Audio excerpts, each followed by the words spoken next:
My name is Brock, and this is the Dungeon Master's Toolkit Podcast.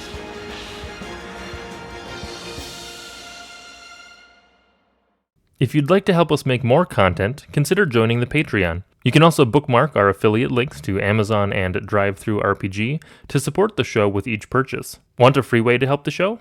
Give it a review on your favorite podcast platform, or like and subscribe to the YouTube channel.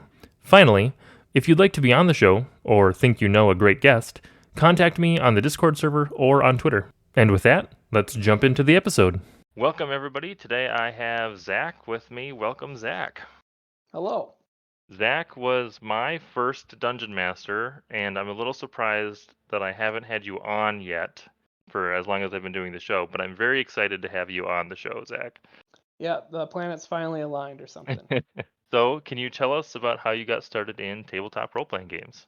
I got started in college. I needed some background noise when I was studying, and I turned Twitch on, and I happened to stumble upon Critical Role one night. I think like a lot of people who got into D&D, and I actually started listening to it instead of studying, and next thing you know, I'm watching a lot of Critical Role.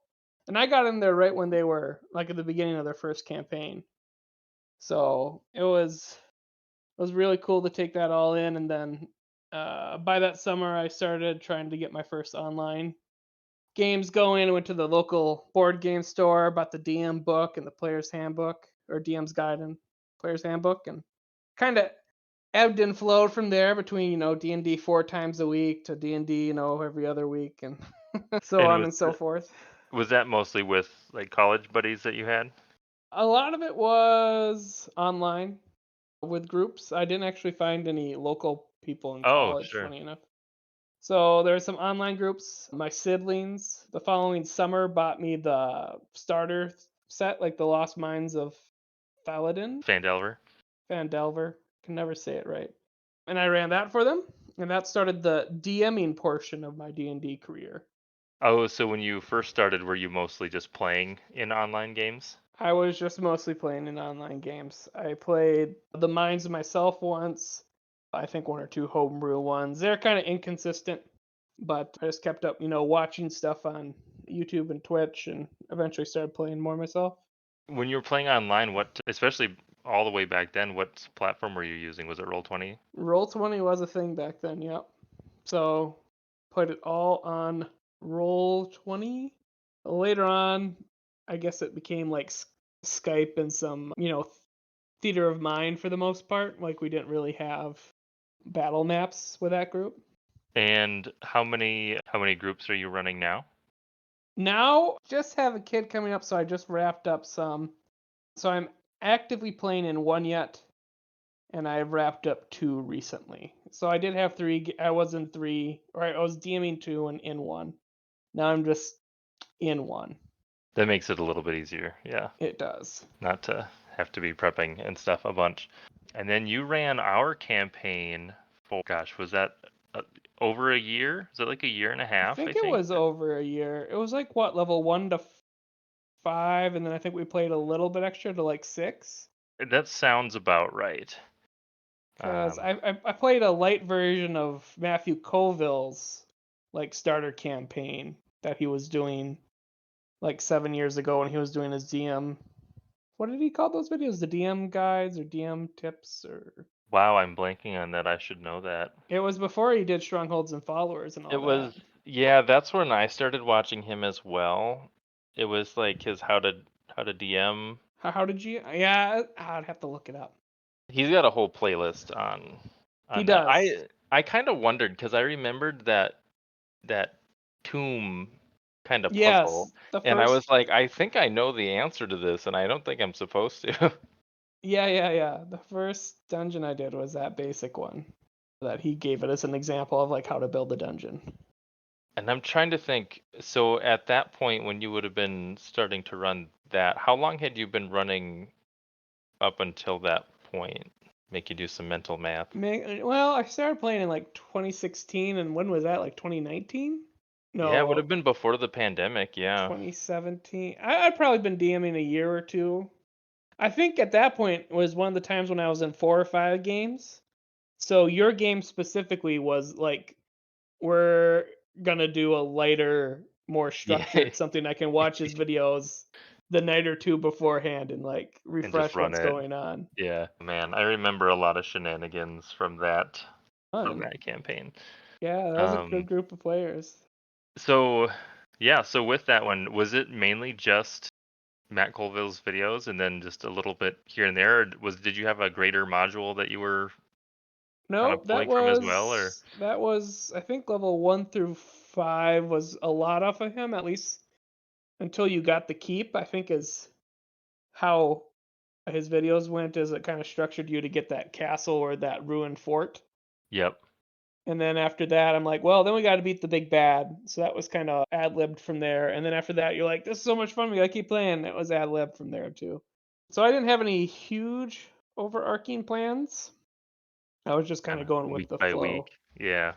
And that works, surprisingly well. That's kind of what I'm doing in my current one. I have some general ideas of what the bad guys are kind of up to, but until they actually get closer to them, I'm not really worried about it too much. So, Yeah, as I've DM'd more, at least in homebrew settings, I very much just do like broad strokes. Like here's events that are happening in the world. Here's like the political situation in the world. And then it's pretty easy to adapt to what the party does and how different things react. Because if you try and go too structured, when your party invariably makes a left-hand turn, if you were just like super focused on one thing for that night, it can kind of derail you.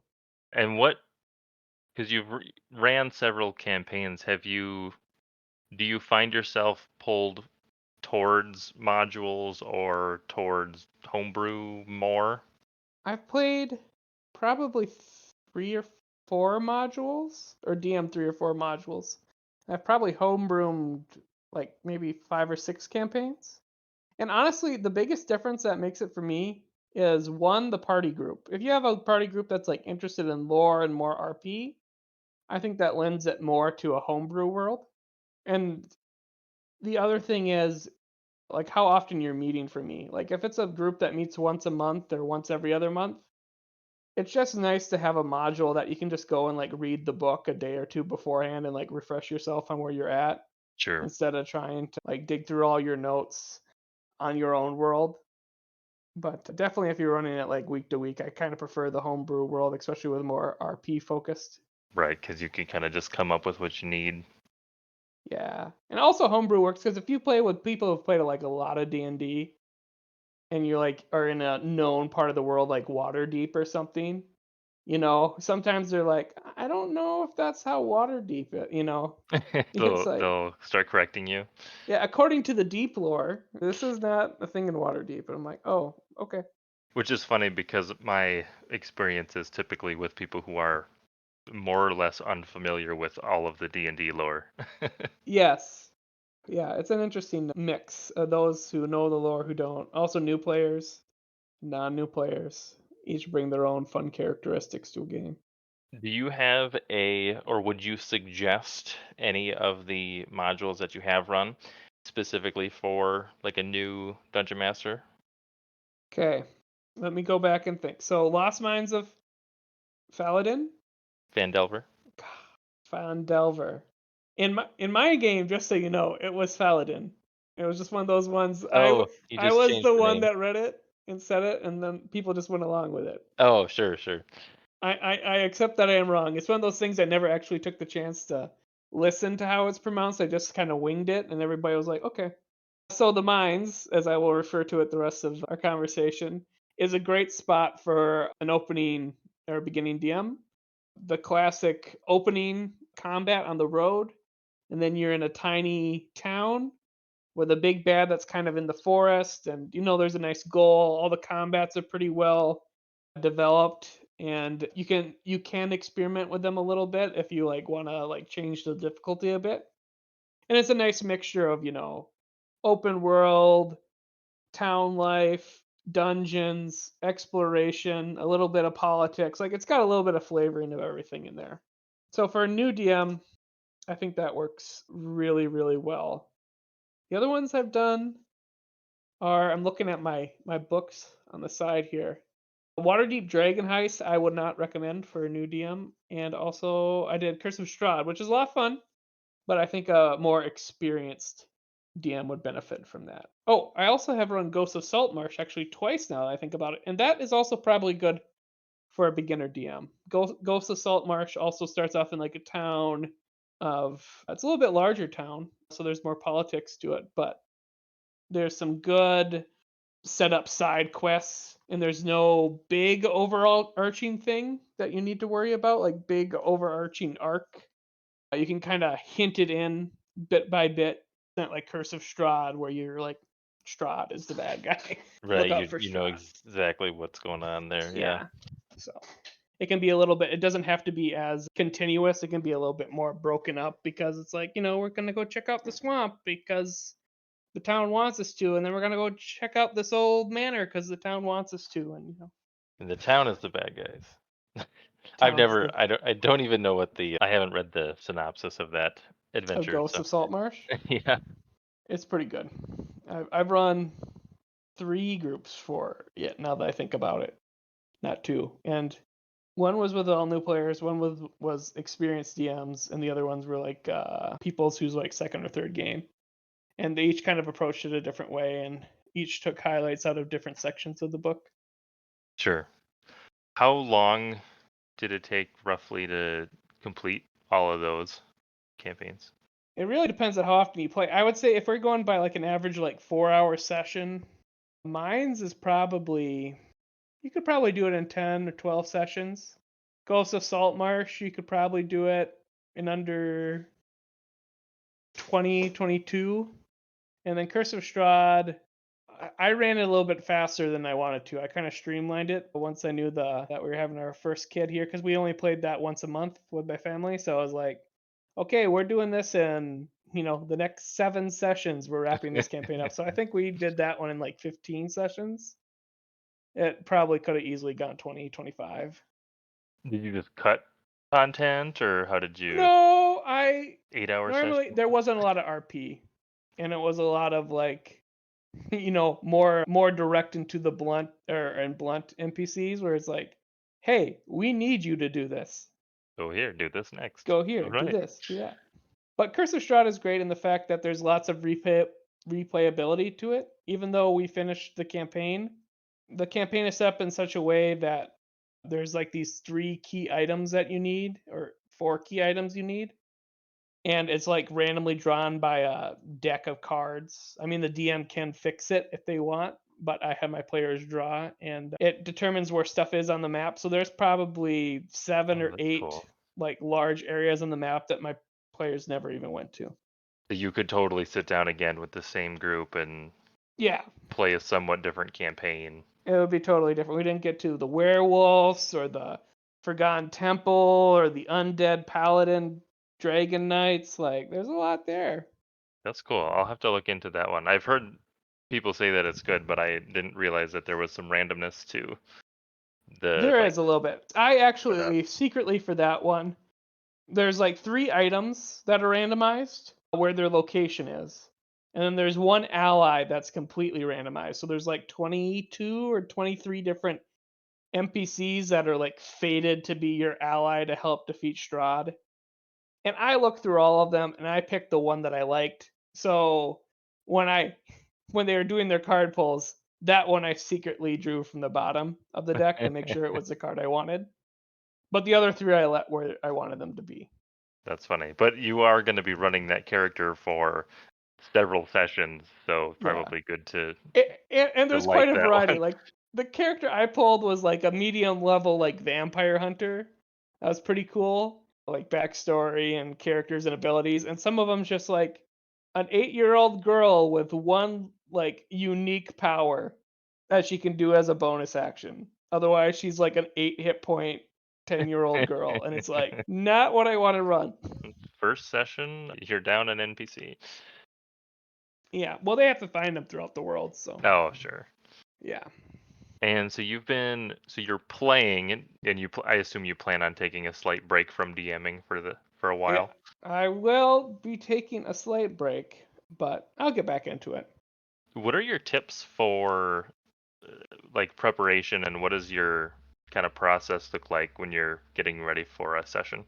Shared between the two, between homebrew and modules, definitely the day or two before the session is when I at least like to crack open the book or start going over the notes. And especially for like homebrew, that's where you're like, okay, what are the factions doing in the world? How does what they're doing to currently affect people? Is the big bad going to react to this? Is another big bad rising up over, is the big bad secretly a pawn of another big bad? I start thinking broad strokes and then probably making sure I have at least 2 or 3 hours before the session to like jot down any notes that I need specifically for what I think is definitely going to be hit that night. It's probably my go-to for how to prepare for a session. And do you tend to like ask your players what their focus is for a session? The session before, as it ends, especially if it's like a fork in the road kind of ending where it's like, you're at a quest board and there's 3 quests you're going to do. I might ask them during that time. It's like, tell me now, or, we're meeting next week. Tell me by Monday as a group which one you think you're going to do, just so I have that one more prepared. Yeah, I've been trying to do that a little bit too in advance to just that way I'm not prepping everything and I can kind of get a couple of encounters ready that make sense for kind of the direction that they want to go. Yeah. Yeah. Because otherwise, if you prep all 3, I often had trouble. I think I did it once or twice and then learned my lesson. It's like, stuff that happens on event 1 can affect what happens in the other 2 options. So the notes that you made actually aren't relevant anymore after you did one of the 3 because, now the Thieves Guild is aware of your actions and have buffed their defenses at their hideout, or goblins have reinforced their camp, or they move, or something like that. Yeah. Yeah, so don't do the extra work. And that way also, because if you don't do that and you keep all 3 the same, it feels like the player's actions aren't affecting the world. True.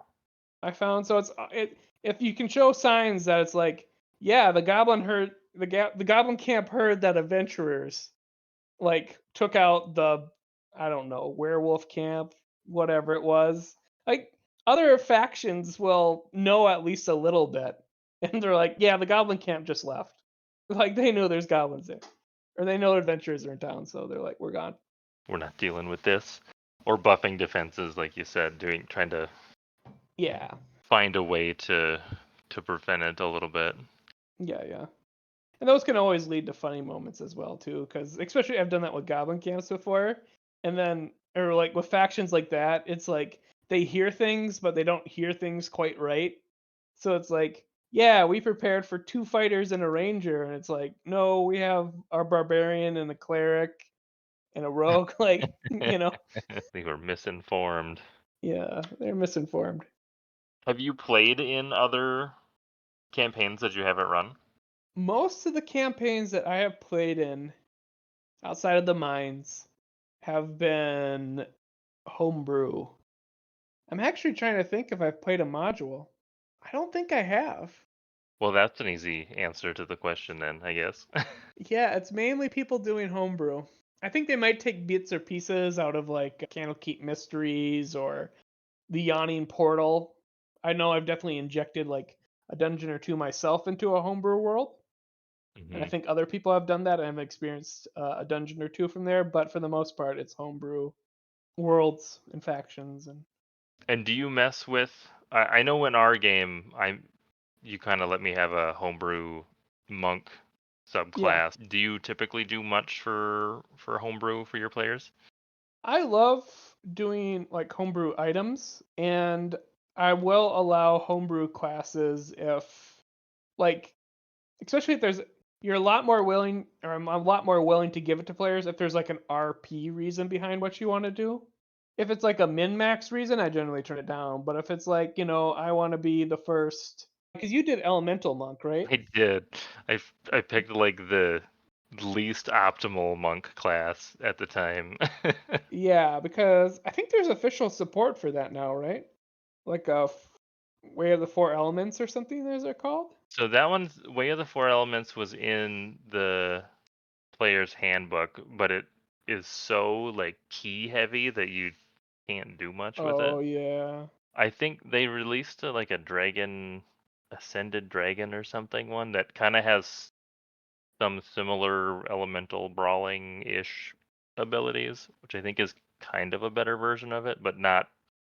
I think is a little bit less focused on spell casting. Yeah. But yeah, But generally if there's an RP reason, like I think it'd be cool, like the person's like, I think it'd be cool to do this. It's like, yeah, we can either A, modify an existing one so it like the flavor text essentially, it's the same features, but it just we flavor it different, or we can just come up with a new class and try and adjust it with the note that if something becomes apparently overpowered, we will adjust as needed. But I've never really had to take that out. There's broken things that you can do with normal classes if you try. So you really have to try hard to make a homebrew one mess overpowered. if I remember correctly, we messed up one of your encounters with my stunning strike ability. Well, that's just a generic monk thing. And I think the monk is probably, just the DM's bane, because when you got a monk in your party, you got a couple of options. It's like you can't have a single big bad fight that's just the big bad anymore. Because then it inevitably turns into you have to have the big bad like have, legendary resistances to resist stunning strike. And then it just feels bad because then you're just like hard countering the monk. But I just had a monk in the Curse of Strahd game, and that caused me to do some major tweaking to some of the fights to make sure there's multiple threats. I just remember what was it, like the Death Knights or something Yeah. that we fought, and we ambushed them, and I managed to stun the one like 3 rounds in a row, Yeah. and Yeah. we just piled the damage onto that one. Yep. Yep. I forget what they were. They weren't for the listeners. They weren't Death Knights, the actual like 18 monster or whatever in the monster manual. They were they? I think they were like the Black Or Guard or black, something. Yeah, they yeah, were like something like they were that. like the paladins of the big bad or something. I just remember beating the one down, and then the other one is like, "Okay, I am trying to teleport away from you guys, and this is not even Yeah. working. Like portal's open right there, can't step through it." Yeah, monks and stunning strike. Good times. They are, yeah, and you gotta embrace your player's power, and you gotta let your bad guys show the fear in their eyes when they get stunning strike locked by the monk. You just gotta make it so that there's enough people on the field that when one of them inevitably gets stunning strike locked, that the fight is still happening. Trying to think of some of the other battles. We did typically have not necessarily one major enemy, but several high-ish level enemies. I also remember trying to attack somebody and then just totally getting one-shotted because I was just a little too eager to fight. And Yeah, that is the thing with monks. Patient defense is a thing, and if you don't use it, it can be a little painful. or a little bit earlier, you mentioned having played a streamlined version of Matt Colville's system. Do you want to talk about that a little bit? Yeah, so that was more of a rough. I'd have to look up the series, but it was essentially like it was a how to GM or beginner one, and it was just a series of YouTube videos. I think there was maybe 20 of them, if that. That was it's like how you start your party off. Here's the enemy. Here's a territory. It was right before he wrote his Strongholds and Followers book, and I believe the campaign that was kind of put together in those videos is actually the recommended campaign in the back of that book because there is a small campaign about taking over that keep. And that was just run because I wanted to try that whole his system that he had for like running a keep and the areas around it.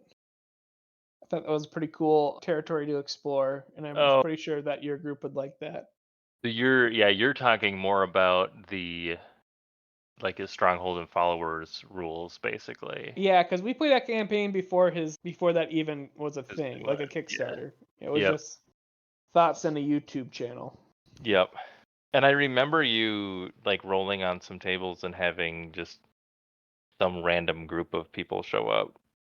I can't Yeah, even remember who they were, but yeah. I think there's probably more refinement to that system now that I played, but Overall, the campaign that he lined out was a fairly streamlined one that was also, I think, really good for new players to experience. And then, like I said, at the time, that was like my fourth campaign, and I'm pretty sure I was running two homebrew campaigns at that time. So I was like, if I'm doing a fourth campaign, it's gonna be structured.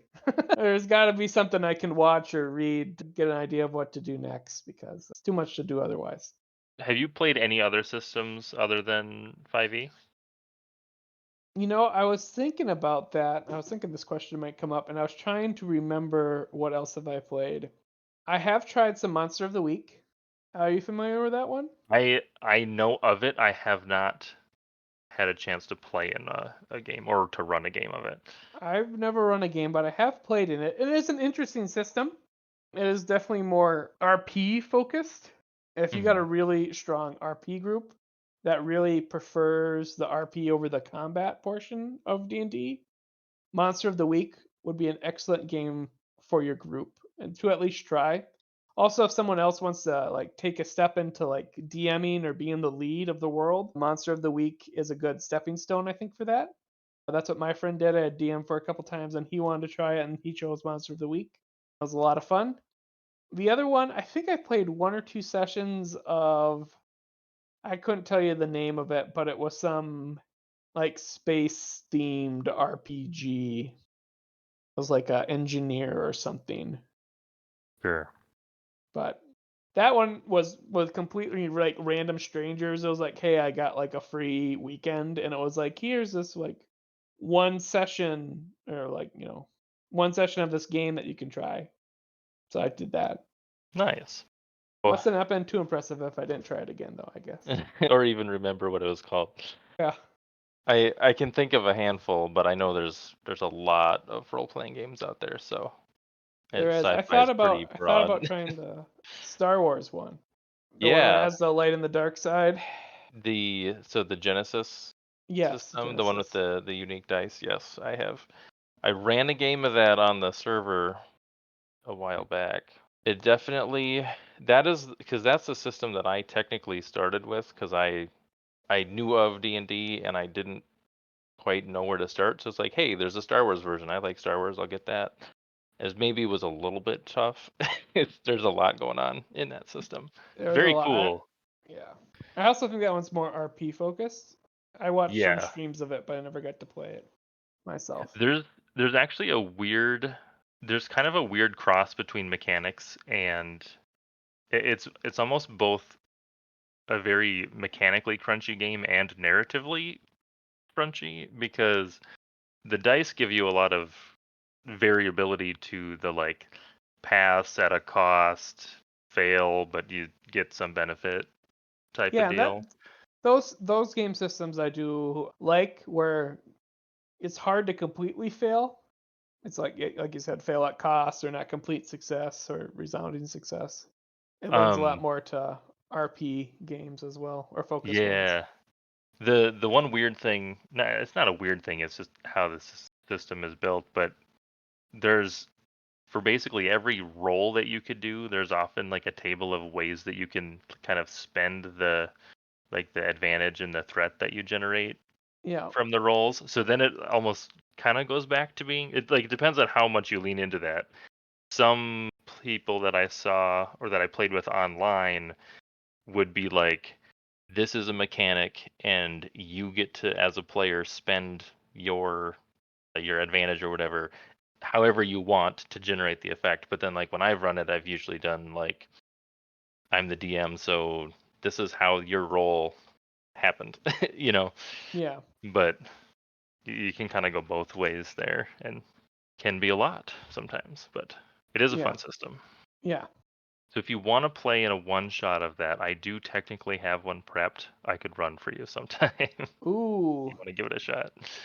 yeah. You might have to send me a direct message. I have a lot of Discord channels, and it's hard to keep up. I try and keep track of this one, but I know I miss stuff. Oh, yeah. I think I have most of mine muted because I can't I watch all started the doing pings. that. Yeah, Unfortunately, Discord is a busy place usually. So, it is. It is. have you looked into Matt Colville's new system at all that he's kickstarting? I have not looked into it. I'll be honest, I backed his Kingdoms and Warfare book, and I cracked it open and probably read the first 10 pages, and I'm like, this is a great system. And I haven't got any farther than that. It's kind of a wall of shame with some of my books that I've bought. Best intentions, but I'm with you there a little bit. I have the first or the two starter sets. I've got the Lost Mines, and then I've got the oh, I what's know the the next cover. one? It's It's the snow one. It's in it's the a same snow one with like a location. dragon on the cover, right? Yeah, it takes That place in one. the same area. I can't think of the adventure right now, and I've looked through them and have not run them. So got all the stuff, but You got to find the right group for some of the content. it's true. Like the Kingdoms and Warfare and Strongholds and Faller, it looks good on paper, but you need to find people who like RP and then like base management games. Because I feel reading those sections, it's more like, okay, we play D&D, and then on the days we're not playing D&D, like once or twice a week, we have to text each other back and forth how you're managing your castle, or your inn, or you're like whatever. Get a game of Total War going. To Yes, because otherwise, it's like it's hard to share that thing between the party. So then it inevitably just becomes like the DM talking to like one or two players out of your group, and it turns into like a shopping episode. Yep. Except they're like it's building management. So to be fair to the other players, it's like you gotta do outside the game, so you gotta have someone that cares about it. Speaking of players, how many players do you typically run for? And or what do you prefer in terms of table size? Preference, I'd say anywhere 3 to 5 is my standard. What I prefer, I've DM'd up to 7 before, and that's too much. 6 is also probably too much. It depends a lot on like how your group gets like, flows together. Generally 5, 4 or 5 is I think probably the best spot for it because you can include people without your inclusions making it so the other, group of people are sitting there like twiddling their thumbs or like listening Yeah, just waiting the whole for a half time. hour at a Yeah. time. Yeah. I think I think ironically I've almost always ran for like 2 or 3. I don't know if I've ever actually run a full group of 4 before. Yeah. But It changes a lot with your world, with the RP, and a lot of the fights as well. yeah, especially when you get down to less players and you have less action economy, your battles and stuff are going to play out differently. They will play out quite differently because all of a sudden, if one person in the party out of 3 gets paralyzed or stunned instead of 1 out of 5, it's a big, like you said, swing in action economy. And what do you used Roll20 way back when you started? Are you still using Roll20 or are you doing more in-person games? For the What most part, I use just Discord, and a lot of my online ones are Theater of Mind. Okay. I found that you don't need the maps generally, at least the people that I'm running with. So yeah, Discord mainly. If I do need a battle map because it's like a dungeon crawl couple of sessions, I will throw something up on Roll20 and be like, here we go. Sure, but otherwise it's mostly Yeah. just theater of the mind. Do you share like pictures or anything, scenes or anything of kind of like what's going on, or is it all just pure? It's pure theater of the mind. I like to think I give fairly decent descriptions and try and relate stuff to like stuff in the real world or familiar like fantasy items. Sure. Stuff that's like really off the wall, I share pictures of. Like if I'm describing it and people are like, you get the confused look in their faces because we play with like cameras up so we can see Oh, how sure. people are Yep. reacting. Then I'm like, okay, let me grab an image and show this. I think the last time I had to do that, it was when I was running Ghosts of Saltmarsh, talking about Shogun. You familiar with Shogun? Mm, is that like an aquatic Yeah. something? Yeah, it's the aquatic, like, hobgoblin equivalent, I would say. Okay. So, yeah, they're like medium baddies of, the ocean. Is it like frog or fish people or something? More fish people. More fish. Frog people are bullywogs. Well, okay, yeah, I did know that. And they're like the goblins of Aquatic the goblins. sea. Yeah, but Shogun is like you're trying to describe them. It's like, yeah, it's like They're hard to describe too. It's like it's a fish face on a humanoid body, kind of green, and looks like a villain out of a Scooby Doo episode. You gotta rip the mask off. Yeah, but they're a lot of fun. And doing Ghost of Saltmarsh, getting back to that, is it's unique because it's mainly a coastal/water campaign. So a lot of players haven't played those campaigns, so it opens up a lot of different enemy types that they haven't. They're not used to seeing. Yeah. And just like the whole I'm on a boat and the random events that can happen on a boat is pretty fun. I do remember being on a boat in one of our sessions and getting attacked by like shark. Oh, that's Shogun. Oh, was that? Yeah, I forgot about that. Now that you mentioned, yeah, we did have one where you were going from one area to another. And yeah, Shogun attack. Because there was a couple that had like, was it 4 arms? Yes, I think the Or sword am masters can have multiple Okay. arms. I'm fairly certain. And they have like spellcasters and they ride sharks or can ride sharks. They were pretty nasty when they attacked us, so. Yeah, they have like blood frenzy, so they do extra damage if you're already wounded. It's Yeah, I one of think those rare that's what fights got where it's us. like in D&D, it seems like, the wisest thing, not the most thematic, but the wisest thing strategically is to wait until a person goes down and then heal them. Just because, any amount of healing you do, like a healing word that gets back 7 health won't help if you're taking 21 damage from an attack, right? Right, yeah, it's But negligible. But if Shogun they're get around that a down, little yeah. bit because they're like the first attack won't hit you that hard. You're like, It's oh, the I following can do attacks this. where you're like bloodied that they'll do more.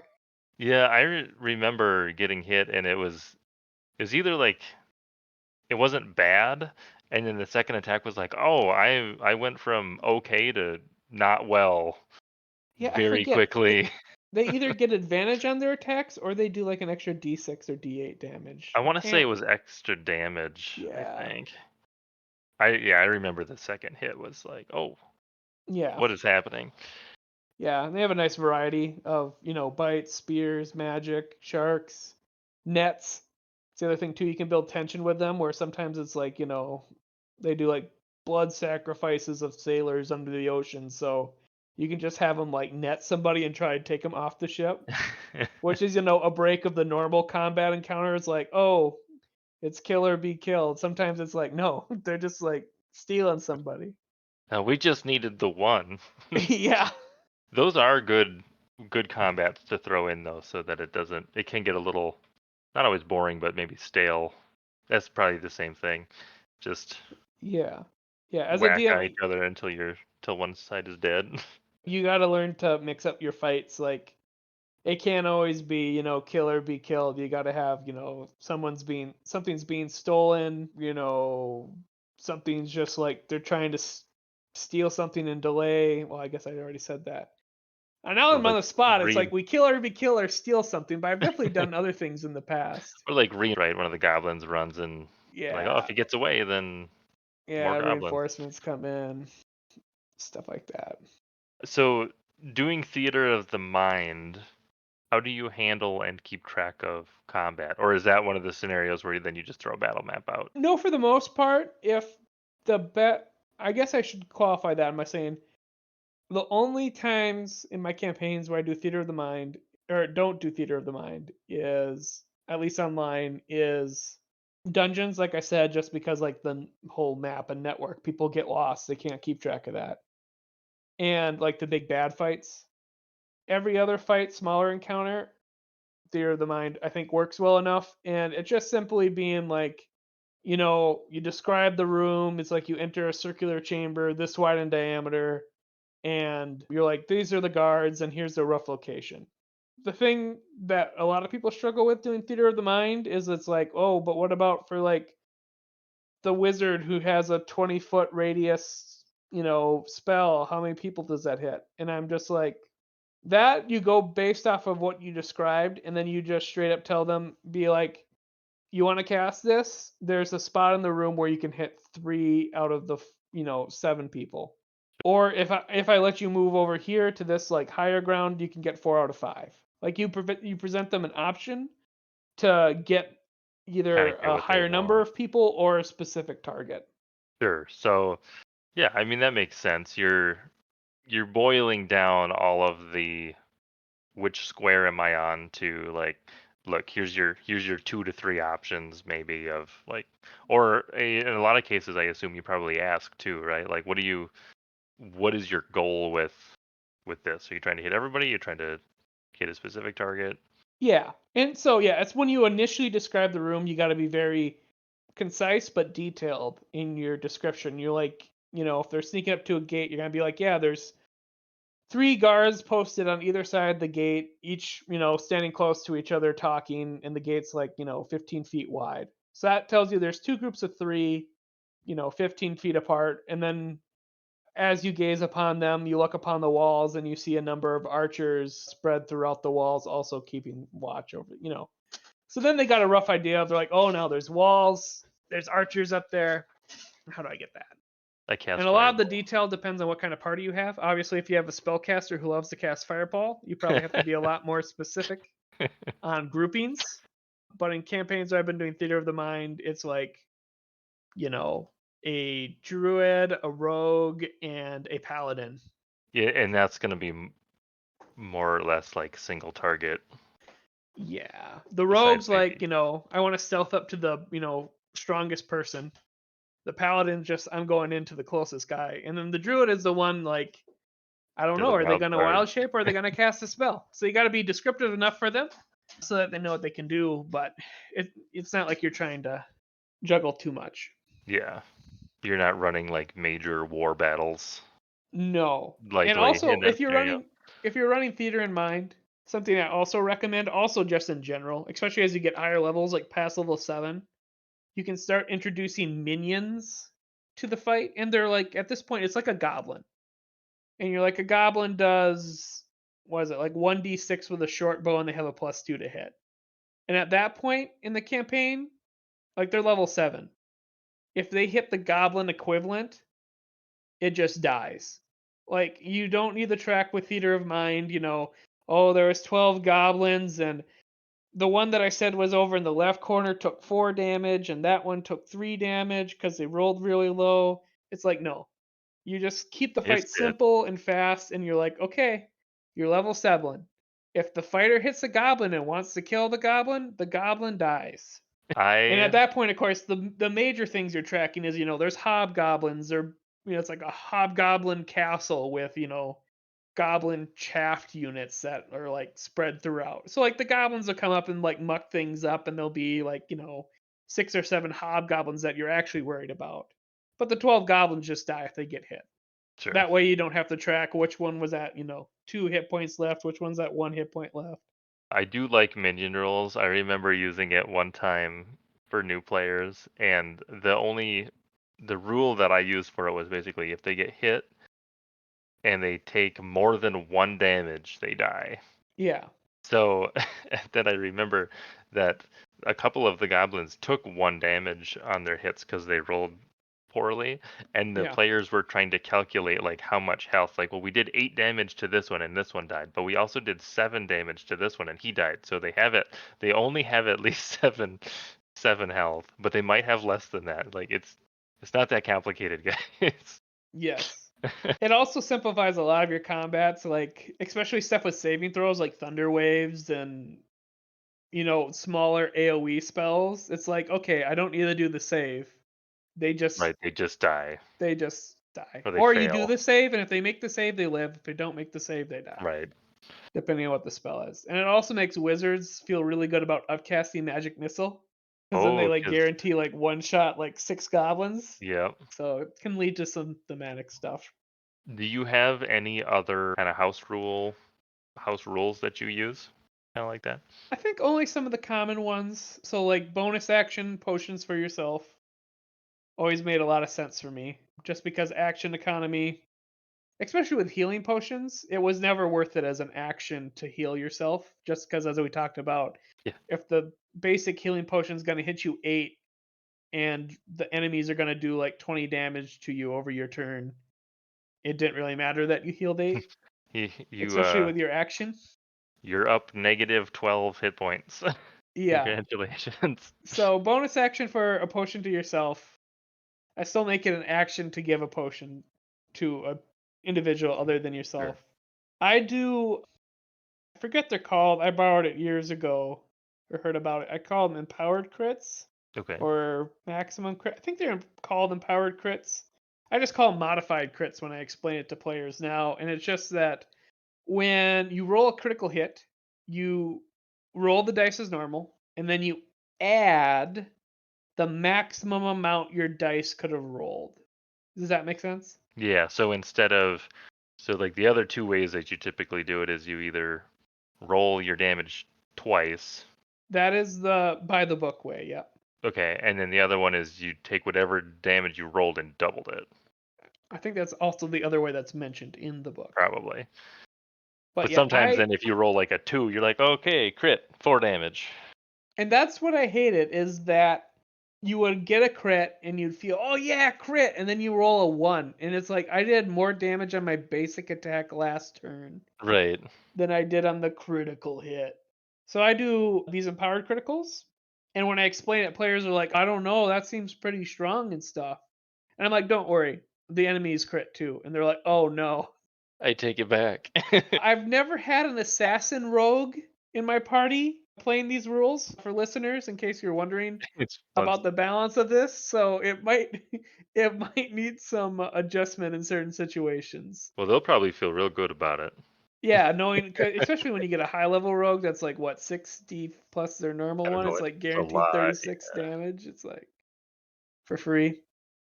Yeah. So if you have an assassin rogue or the other one that I've dabbled with a bit or I've had in a party that's been kind of borderline issue is paladins because Okay. paladins can choose to divine smite after they roll. Yep. So they're like, "Oh, I got a crit. I'm going to like I Pile forget on it. the dice. Yeah, it's like you can choose how many d8s to add for your divine smite Is based on your it? spell levels or Yeah, I whatever. was just gonna say you probably get to choose your spell level. I've never played So a paladin, so yeah, those ones could be a little bit spicy. I have seen people talk about them online, and it's like hold your spell slots until you crit. Basically, do everything you can to get advantage or something so that you have a higher chance of critting, and then Yes, that is a very min-max waste. way to play, or logical way to play as well. And just remember, if you are worried about your big bad being one shot in that scenario, you can give them adamantine armor. I have done that Those once in the that past. reduce or They cannot crit be crit. something. Yeah, Is the rule with adamantine armor. I crit. No, you didn't. No, you didn't. He's got special armor on. Don't worry, you can wear the armor, and generally that's the good win for them. It's because like the paladin or whatever gets like, oh, I can't do my like max 5d8. That's 40 guaranteed damage on top of the roll. But if we do defeat this person, I get the armor. That means I can't be crit anymore. Once we beat this guy. Yeah. I remember you doing that in our campaign a little bit, having loot that was good from the characters. I remember specifically skinning a dragon and using that for armor. Not my character, but my Yes, sister's. for your sister's character, I believe. Yep. Yep. Is that something that you typically add into your enemies? That is very much dependent on my players. If I have a druid who wants to make potions, or if I have rangers that want to make hide armor, or if there's an artificer that wants to make magic items, those are the games that when they're making the character, or I just kind of like fluff it out in the beginning, like session 0. I'm like, it's stuff I've done in the past, and people either really like it and they take advantage of it, or it's cumbersome. So the rule is if it comes up in game, like an opportunity to do something, always ask. And I will kind of ad lib my way through the session for whatever it is, like dragon hide or whatever. I'll kind of ad lib my way through it based on how I've done in the past. And if you really like it, there's plenty of free resources online, or even really good paid resources online of a more fleshed out system. Then we'll invest the time and the energy to be like, now we're the dragon hunters / dragon armor merchants or whatever. Yeah, I remember my sister once. You're like, yeah, you can like take its hide and maybe bring it back to somebody to turn it into some armor, and she's like, "All right, I am skinning everything that we kill." And that has all controls. You gotta make sure the other players are tied in with it. I like to sure at least like two of the players are involved in whatever is being added to the campaign. Like if it's animal skinning, or leather armor making. It's like, yeah, there's the one person who's really into it, and then they have like the assistant. So then you're at least getting advantage with the rolls, or two people can Sure. do it if in case the party ever splits up. Stuff like that. But also it just gives you more buy-in at the table. Yeah. Are there other things that you've done to kind of get that player buy-in? I've done magic items before, and that's like artificers, or I've even had a wizard do it. Like they're like, it's really cool that there's a shop that makes magic items. It'd be super cool if I could do magic items. Campaigns like that, I generally try and find a downtime activity for people to do, Mm-hmm. and then be like, "Yep, you're taking a month off," because it also, it makes more sense when it's like your characters have a month off, and it's Yeah. like, we're gonna have a Discord conversation about what you're trying to do. And for magic items, it's generally, me a spell effect of a spell you can cast and you can combine it with an item. Or pitch me something, homebrewed, but I'm gonna make it so that the equivalent spell effect is, of the level you could cast. Right. Right. And it's generally like one effect per item. I'm not gonna let you have, the magic lightning casting, thunder wave rod of destruction. It's Yeah, you gotta uh limit it just to one thing. yeah. But also on the vines, I've done like people running an inn in Waterdeep. There was the fort in your campaign. I've Yep. had people who get like a ship. People have played that different ways. Some person just literally contracted it out to a shipping company just to get a monthly amount of gold every month. And then other people's are like, no, like we want to know like if they heard about like a disaster, like an earthquake, like it was like a thing like this big bad did an earthquake, or as a sign of power or something, and they're like, you know what, we're gonna load our ship up with supplies and we're gonna sail over there, and we're gonna take on the big bad and deliver relief aid. It really depends on the players at your table, what they think is cool. And if you have a player that finds something outside of the normal, like adventure, dungeon fight, just try and embrace that, encourage them to pursue it. Don't worry. Don't like stall your game out and be like, sure, we can do that. Let me just Google it and then take 20 minutes scrolling for some like rules. Just do your best in the moment to make a logical, quick, here's a roll or two for it. I'm not going to let you make a magic item in one session, but you can start something along the lines of that. And then if there's still buy-in, and be like, I'll find some actual rules we can look up further in. It can be a thing. Sure.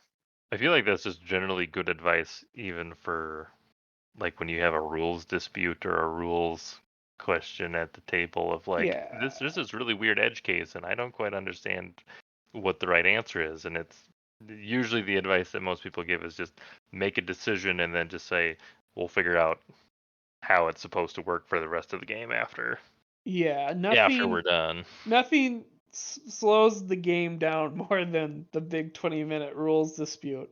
And Every- if people ever question the decision that you make and you're like, oh wow, that was the wrong ruling, you shouldn't have been able to do that as a thing.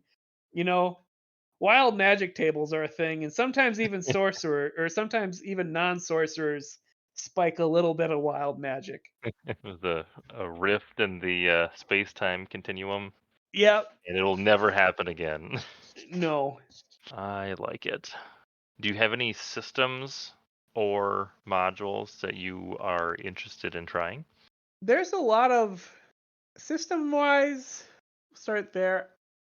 I think it would be cool to at least try Pathfinder, the second edition. Okay, yep. Like I said, the Star Wars one, I something like space themed or sci-fi themed, I think would be cool.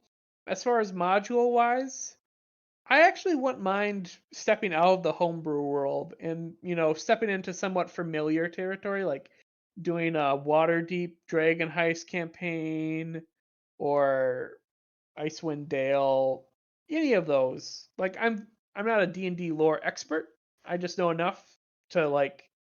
I'm probably the ideal person for those kind of modules because I know just enough to like connect some dots together, but I'm not gonna like be able to rules lawyer you if you misspeak about Sure.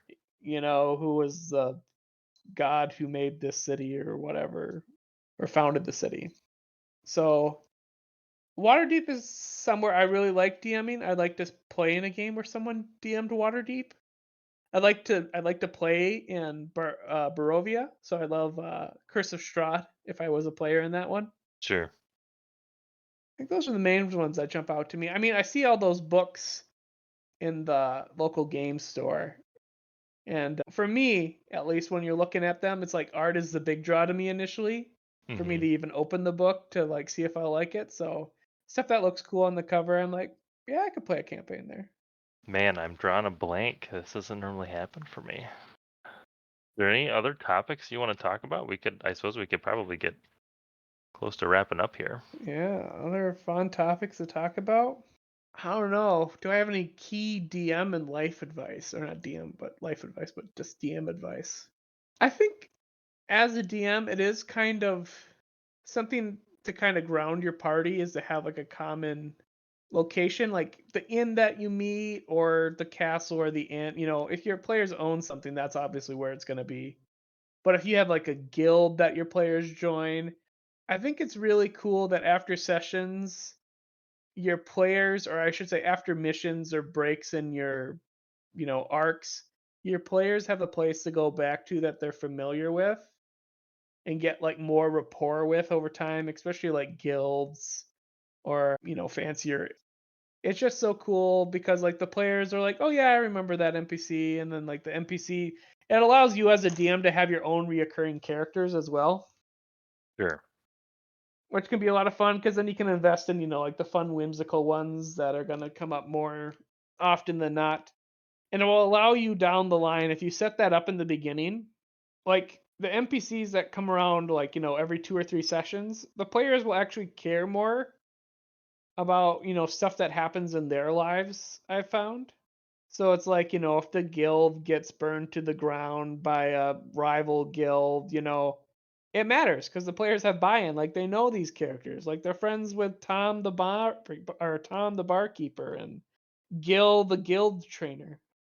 Or Gil the guild trainer. Yeah, I think that was a fun title I had for an old veteran at one of the guilds. He was technically like a battle master trainer, but I called him the guild trainer for the alliteration. But yeah, having a core place to go back to allows you to wreck them in the future and have buy-in. And then sometimes you like really double bluff the player and like nothing happens to it the entire campaign. And they're like, man, I was gonna say if you did anything to that guild, I was gonna flip the table. I've had that happen before because they get such good buy-in to it. Actually, I've heard a lot of advice, and I don't know if I've actually heard that specific piece of having like a reoccurring area. I guess reoccurring NPCs have come up a couple times, but Like guild is probably my favorite, just because A, it's a place to get missions, but B, it's like you have a wide variety of, you have your barkeeps, you can have like a librarian slash wizard, you can have the potion maker for the guild, you can just have the other rival adventurer groups. Like nothing beats like coming back from a quest and you see like your fun rivals that also work for the guild and they're like, "Oh, did you get back from killing that hydra? We just killed the red dragon over in, the points over there." And it's a little bit of banter back and forth you can do. I've even had it where it's like the guild has like biggest bounty board, like it tracks essentially not employees of the month but like adventurer guild of the month, so it can be like a kind of like pseudo competition in between sessions where it's like they get back from a quest or something at the guild and they're like they go back to the bounty board, or like the barkeep is like, "Oh, looks like they're the new leaders," and they like walk up and like write the new name up on the board. You can do a lot of fun things with it. yeah, I could see players really getting into that and or getting really ticked off. They come back from something hard and they're like, "Oh, yeah, the other guys did something better, so I guess better luck next time."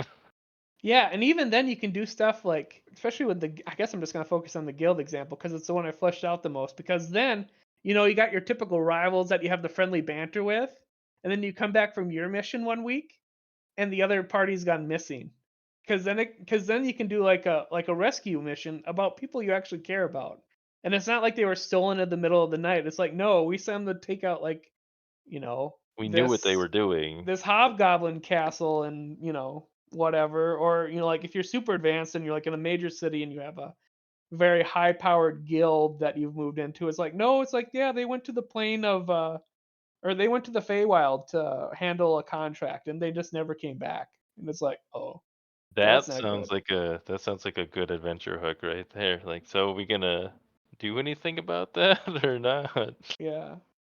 And then there's Yes. buying. And then it also allows you as the DM like an emergency escape thing because it works both ways. Like if your party ever takes off more they can chew, and it is fun to do. I've done it once where you present a mission and it's like, oh, it should be easy enough, and it's like way over their heads. Like the intel was not good. Then the people that come to save them aren't some like random strangers that the DM's just like throwing to break them out of prison. It's their like friendly rival adventuring party that found out you were like 3 days overdue and no one can contact you anymore. That like comes to their aid. So you have a pseudo get out of escape card, but of course you'll never live down the banter, and of course you might be, have to repay them back in some manner.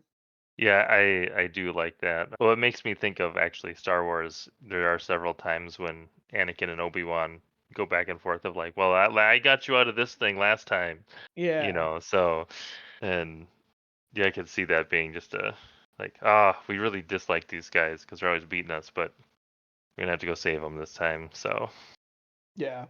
that's good. I like that. Now I want to run a campaign with the Adventuring Guild campaigns can be a lot of fun. And it's also a unique way for players to meet each other instead of like meeting at a random inn. It's like, no, the guild's holding tryouts. You 8 all showed together, you 4 randomly got assigned, and the other 4 got randomly assigned. And then you just is work your way up through the guild. is that typically how you would start that or how you would run that? I mean, it makes the most sense to me. Yeah, I can. Or it was you don't have to have 8. You can just have the 4 and then you introduce slowly over time. The key is session 1 don't introduce like 10 Many people. 10 NPCs. You like Yeah. introduce like the main barkeep or main like person of the guild and like the person handling the training or whatever. And then as you get more and you add more NPCs as they meet. But that is a great way to start a session 1. It's not some random meetup. It's like, nope, we're in a big town. This is a guild that solves big problems. We're starting you off with a really small problem to see if you can even make it in. And then you have the combination of the tryouts and just whatever their first mission is, like you said, as kind of a low stakes. You can just Yes. ramp it up as they level up, and it makes sense. You also have more options for downtime then. You do Training also have options for activities, doing. research. Yeah, it crafting works stuff. so well. It's one of my favorite homebrew ones to do because yeah, it's easy to do downtime. I've even had it if you start in a small town, like you're a newer DM and you don't want to commit to like the political structure of a major city.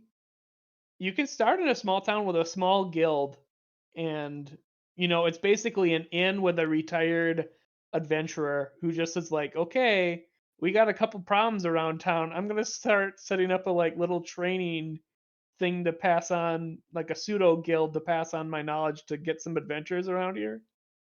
And then when if the players really like it and you're like, oh, I've outgrown the woes of a small town, then you're like, well, you become the new guild leaders. Like they decide to set up a formal guild somewhere else in the big town or something. And The you can old relocate and Yeah, the old adventurer sells his in and is like, I'm actually good at this. I've trained, these other 5 people. They're coming with us. There's 9 of us. We're gonna try this. We're gonna try this whole adventuring guild out in bigger waters. so if you had to drop that campaign into like a known D&D area, where would you put that? I think Waterdeep, because I've played there, is probably the biggest one. It fulfills a large city. It fulfills there's a lot of different personality types and there's old, adventures there obviously. So if you're confident running in that big, Waterdeep, I think would be quite good. I think honestly you could maybe even get away with it in a town almost as similar size as Thaladin or the Mines campaign. Mm-hmm. That'd probably be the biggest stretch. You'd have to have like one. You'd have to go the route of like one of the players is a retired adventurer and like sent a notice out to a larger city that he was recruiting, and you're like coming there to Right. answer the Yep. call. Yep. Ghost of Saltmarsh, that's like a perfect like small town where it's like, they have a town council. I think there's like a population of 5,000. So there's a small political structure, there's things going on, the town has problems, they need an adventuring guild. So add one. I like it. I really got to look at this Ghost of Saltmarsh module, It's a fun module. and then I can pick it up and put it on my shelf and never use it. Yeah.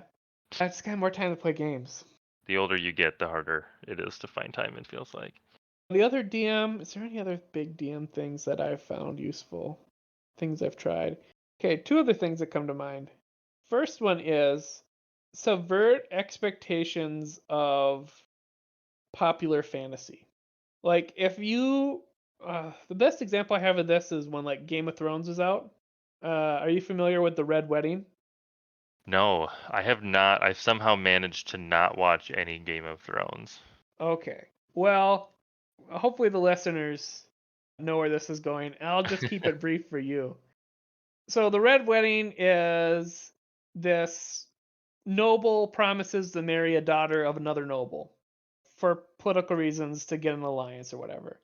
And then that noble that made the promise to marry the daughter falls in love with someone else, marries her, and then tries to like make amends by having one of his relatives like take the position, like one of his cousins take the position to marry the daughter. And what happens in the show is the father of the daughter who is marrying into that feels like he got robbed, so invites him to the wedding dinner. The guy shows up with his army because they're currently at war with another faction. And then it turns out they locked the doors to the hall, and the guy's like, essentially, I've made a deal with the other faction because you betrayed me by breaking your vow. And then they just slay everybody that Noble was related to. So he was like the king of the north. They slay his mother, they slay all of his family that's there. His army that's camped outside the walls gets like decimated. That's a major event in that story. And as soon as you were like, you can kind of set up like you're traveling from point A to point B. And I had it like, you come to town and there's like a wedding festivity going on. And immediately people's ears perk up because that was I probably used that a couple months after that.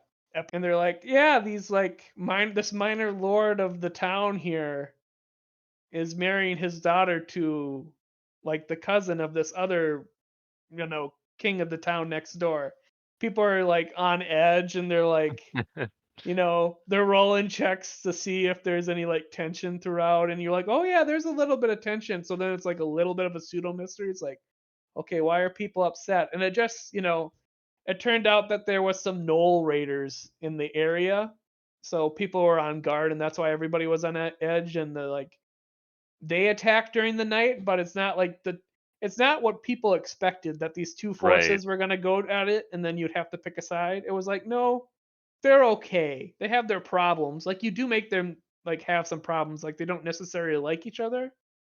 They're trying to do this Lead them on a alliance little to, bit. put some things to bed. So you subvert the expectation of what players, expect.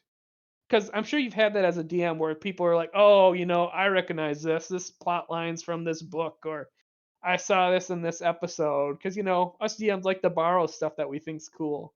So if you can just see what you like is cool and other people have watched it, if you can just put a spin on it so it's not what they expect, I've had a lot of players like really buy into that. That's a good tip. A lot of the stuff that I am pulling inspiration from, I know my players have no idea that the source material even exists. So Yes. I know that I'm pretty safe in that regard, but I'm sure at some point I will pull from something that is a little bit more mainstream that they would be familiar with. So knowing Yeah. when to, especially like that scenario when it's like this episode just recently aired, it's this big thing that everybody knows about, then that's the time to pull that. Switch it up a bit. Other piece of advice as a DM, long experience. In all my homebrew worlds, I started off with trying to come up with very complex like pantheons. Mm-hmm. And unless your cleric or paladin buys into it, or one of your players buy into it, don't try and force the issue. Like, if you're going to have gods show up, just have one or two reoccurring ones. Because as a DM, if you try and make it, it's like, yeah, I got these 12 gods, and this is this, and this is this, and this is the temple you got to go to out of the 12 temples in the city. Like, the players are just going to be like, well, just tell us which one to go to in this scenario. Or they're like, we ask the townsperson, or, I roll a religion check. It's like, don't bog yourself down in the lore of your world if your party isn't interested. Know that you think it's cool, and if asked, you can explain how everything ties together, but don't like try and force the issue of, yep, you got to go to this god out of 12, and I'm going to explain to you why it's this one out of 12. Tried, just let it go. You can try and do it. I tried like doing a middle ground of like, okay, we'll do like an experienced pantheon. I'm like, we'll do like the old, Greek god pantheon because people are at least familiar with that. Mm-hmm. And even then, it's like, not worth it.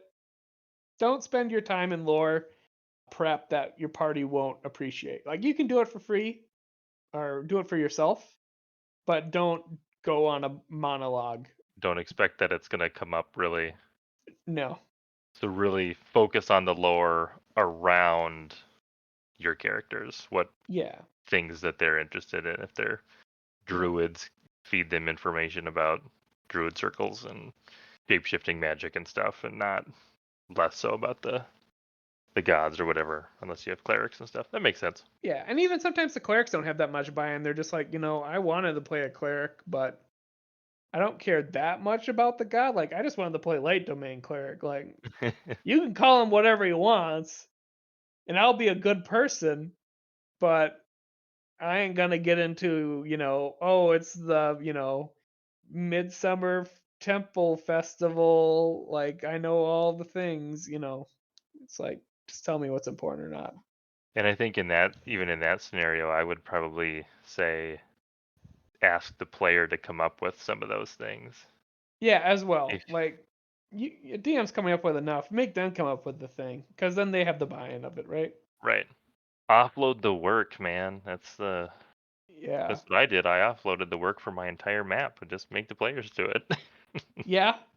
And it worked better than I expected. They didn't even. I started to explain it, and they're like, "All right, we got this." It's like, "Okay, yep, go ahead, That's really cool. do whatever you want. I'll figure out the pieces afterwards. This Yeah. is fine." Cool. I think That's we all can I wrap got. up here. Yeah, this was good. I appreciate you coming on, Zach. It was a lot of fun. We haven't talked in a while, and I'm glad you were able to finally get on an episode. Yeah, it's good to be here.